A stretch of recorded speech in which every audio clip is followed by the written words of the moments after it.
शेतकऱ्यांना तुम्ही बियाणं खरेदी करताना काळजी घ्या, कारण बाजारात बोगस बियाणं विकणारी टोळी सक्रिय झाली। यवतमाळ जिल्ह्यात खरीप हंगामामध्ये शेतकऱ्यांची फसवणूक करण्यासाठी मोठ्या प्रमाणात बोगस बियाण्यांचा शिरकाव होऊ लागलाय। हवं ते वाणाचं बियाणं शेतकऱ्यांना मिळत नाहीये, तर दुसरीकडे महाराष्ट्रात प्रतिबंधित असलेलं कपाशीचं बियाणं तसंच उगवण क्षमता नसलेलं बोगस बियाणं शेतकऱ्यांच्या माथी मारण्यासाठी गावागावात एजंट नेमले गेलेत। शेतकऱ्यांची लूट करण्यासाठी तेलंगणा, आंध्र प्रदेश आणि कर्नाटक या राज्यातून तस्करांनी बोगस बियाणं यवतमाळमध्ये आणून विकली जात असल्याचा आरोप करण्यात आलाय। या प्रकरणी जिल्हा प्रशासन आणि कृषी विभागाच्या यंत्रणेने सतर्क होऊन बोगस बियाणं आणणाऱ्या मुख्य तस्करांच्या मुसक्या आवळाव्या आणि चांगल्या वाणाचं बियाणं उपलब्ध करून द्यावं अशी मागणी शेतकरी करतात।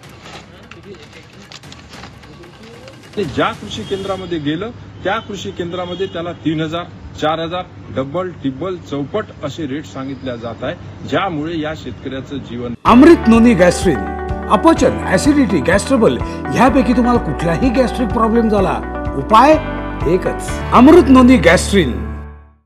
पहिलेच यवतमाळ जिल्हा हा आत्महत्याग्रस्त जिल्हा आहे आणि त्या जिल्ह्यामध्ये जर अशी शेतकऱ्याची पिळवणूक होत असेल तर ही कदापि सहन केल्या जाणार नाही। म्हणून आम्ही कलेक्टर साहेबांना निवेदन दिलं आणि त्यांना सांगितलं की तुम्ही हे 8 दिवसात त्याचा बंदोबस्त करा, अन्यथा आम्हाला कृषी विभागाला याला घेराव घालावा लागेल।